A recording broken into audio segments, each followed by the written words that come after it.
मेरे सहयोगी मनीष शुक्ला भी हमारे साथ है। मनीष, आप इस बड़ी स्टोरी को लगातार ट्रैक कर रहे हैं, किस तरीके से एनजीओज के खिलाफ ये पूरा मामला है। काफी शुरुआती दौर से आप इसे ट्रैक कर रहे हैं। इस समय हर कोई ये जानना चाहता है कि सरकार और सीबीआई इस पर कहां खड़े हैं।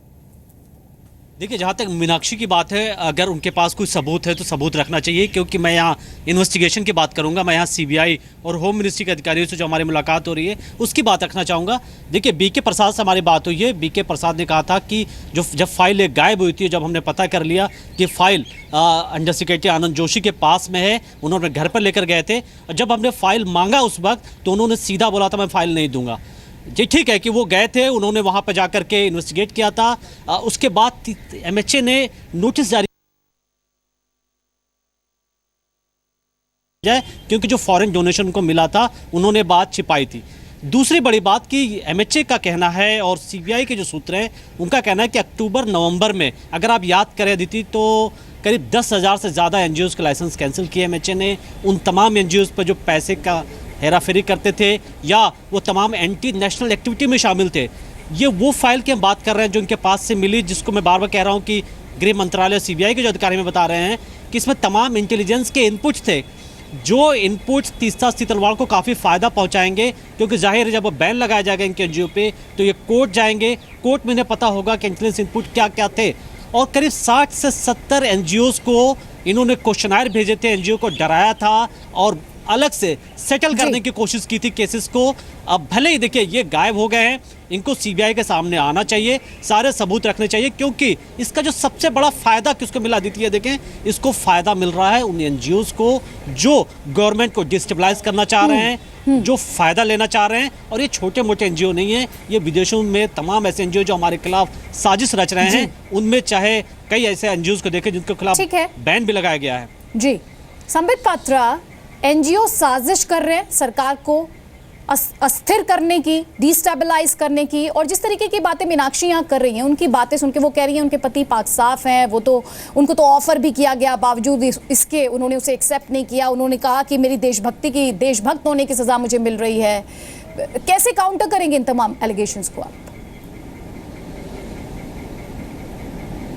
देखिए, पहली बात तो है यह मीनाक्षी जी बैठी हैं और हम लोग सब संवेदनशील लोग हैं, तो जैसा कि आपने कहा हम लोग सब चाहेंगे कि उनके पति जल्दी घर वापस आए। और जैसे अभी आपके रिपोर्टर भी कह रहे थे, हम लोगों को चाहिए कि कभी भी सच्चाई से दूर नहीं जाना चाहिए। अगर उनके पास सच्चाई है तो सीबीआई के सामने जाके सच्चाई को रखें। ये एक लोकतांत्रिक देश है, भागने से तो काम नहीं चलेगा। वो एक ऑफिसर है, ऑफिसर को कभी भी अपने कर्तव्य से दूर नहीं होना चाहिए। सत्य को आके सामने रखा जाए, इसमें कोई बुराई नहीं है। मुझे इसमें बिल्कुल विश्वास है कि हमारा देश का जो न्याय प्रणाली है उससे बढ़िया और कहीं भी न्याय नहीं मिल सकता है। अब हम आते हैं एनजीओ के विषय पे। ये बात बिल्कुल सच्चा है कि देखिए, बहुत सारे एनजीओज़ के ऊपर जब हमारी सरकार आई तो जो फॉरेन कंट्रीब्यूशंस रिसीव हो रहा था उसके ऊपर क्लैम्प डाउन हुआ। मालूम पड़ा 10 वर्ष से ये एनजीओ जिस प्रकार का घालमेल कर रहे थे वो अपने आप में बिल्कुल ऐतिहासिक रहा है और देश के नाम को विदेशों में बदनाम करने का एक प्रोपेगेंडा चल रहा था। मैं आपको उदाहरण दिखाता हूं, क्योंकि तीस्ता तलवाड़ का केस यहां आया है। अभी मीनाक्षी जी ये कह रही थी कि उनके पति तीस्ता तलवाड़ को मतलब की सच्चाई को देश के सामने लाना चाहते थे, इसलिए शायद उनके ऊपर गाज गिरा, जो कि मैं सुन रहा था अभी इंटरव्यू जोशी साहब का। तो देखिए, ये बिल्कुल अनफाउंडेड है। तीस्ता तलवाड़ को कभी भी बचाने की कोशिश सरकार तो नहीं करेगी, क्योंकि तीस्ता तलवाड़ ने जो काले कारनामे किए हैं वो तो खुद कोर्ट में गया है। आप देखिए किस प्रकार गुलबर्गा सोसाइटी जो कि गुजरात में है, जहाँ के पूरे लोगों को जो कि मुस्लिम समाज से हैं बरगलाया तीस्ता तलवाड़ ने, कहा कि हम यहाँ म्यूजियम बनाएंगे, हम यहाँ आपके लिए काम करेंगे, और वहाँ पर चंदा इकट्ठा किया, फॉरेन से भी करोड़ों करोड़ों चंदा इकट्ठा किया और इन लोगों के लिए खर्चा नहीं करके अपने ऊपर खर्चा किया।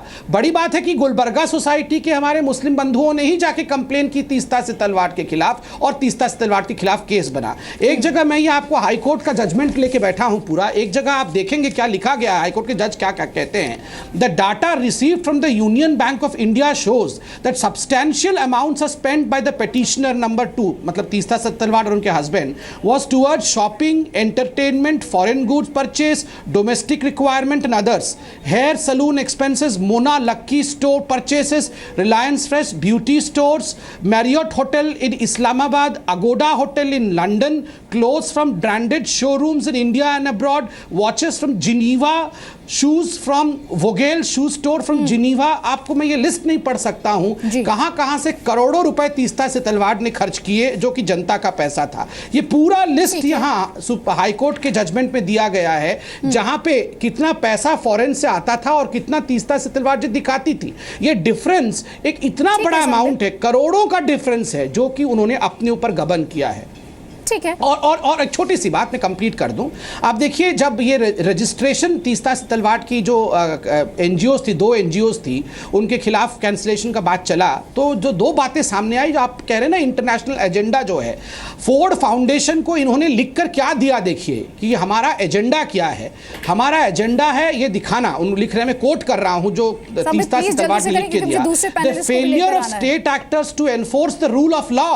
उनका कहना है कि तीस्ता सेतलवाड की हिंदुस्तान की सरकार फेल हो गई है, इसलिए इस सच्चाई को पूरे वर्ल्ड के सामने लाना है। आप बताइए, हिंदुस्तान में सरकार नहीं है, ऐसा ये षड्यंत्र कर रहे थे बैठ के। अमी याज्ञनिक, यूपीए 1 हो या फिर यूपीए 2 हो, उसके शासनकाल के दौरान, उसके कार्यकाल के दौरान एनजीओज की भूमिका और उनकी फंडिंग को लेकर इतने संगीन आरोप क्यों लग रहे हैं?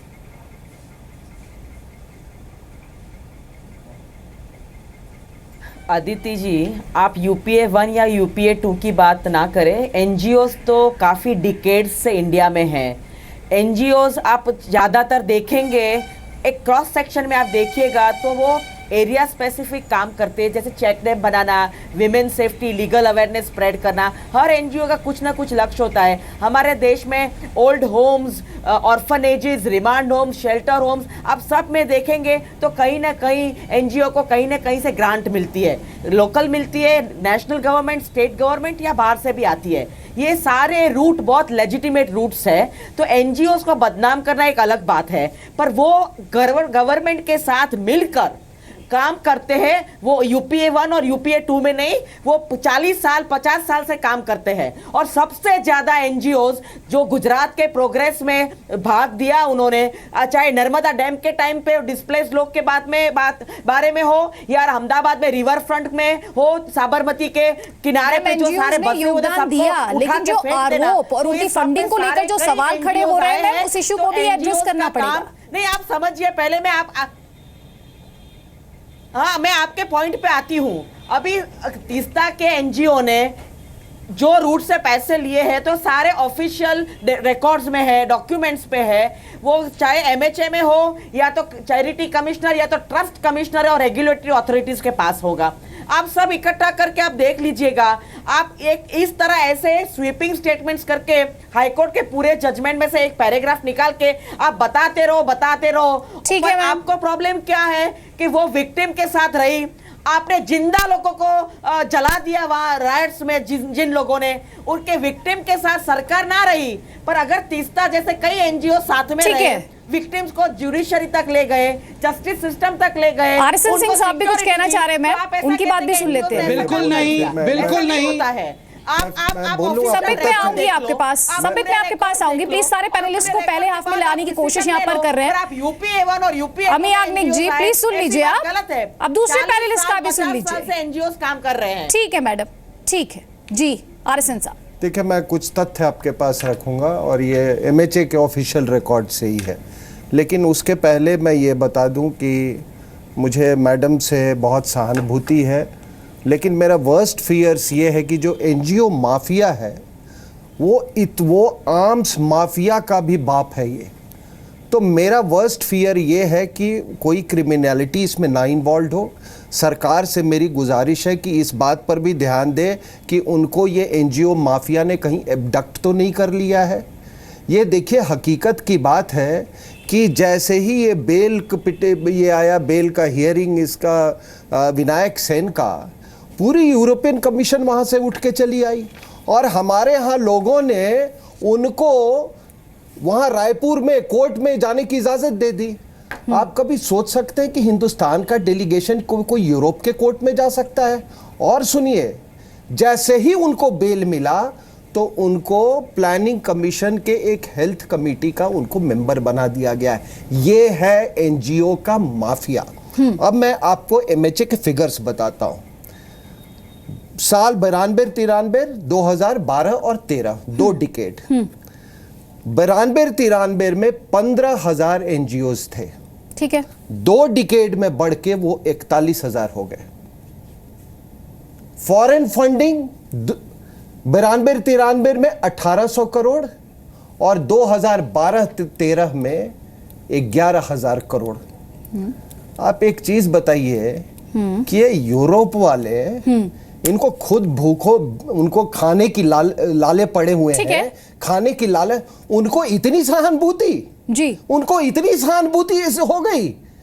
जर्मनी छोड़ के पूरे यूरोप का हाल जर्जर है जी, और उसके लिए देखिए ये रेजिम, पहले क्या होता था कि ये लोग इंट ऑपरेशंस करके रेजिम चेंज, मर्डर या एलिमिनेशन करवा के करते थे। ठीक है, जब पिछले कुछ साल से ये रेजिम चेंजेस एनजीओ के थ्रू करवाते हैं, और इसका उदाहरण है कि जब अरविंद केजरीवाल बनारस में लड़ रहा था, there were 23 NGOs ठीक है, हमारे in his साथ support, and I can give you the list of this. ठीक है, हमारे साथ मैथ्यू चेरियन साहब है। मैथ्यू चेरियन साहब जवाब दीजिए। And please nobody will support कि वेस्टर्न, इनको ये चीज का जवाब देना पड़ेगा जो आगे पैनलिस्ट जवाब ले लेते हैं कि ये जर्जर यूरोप, उनको कितनी सहानुभूति हो गई ठीक है, हिंदुस्तान सर, के लिए। जवाब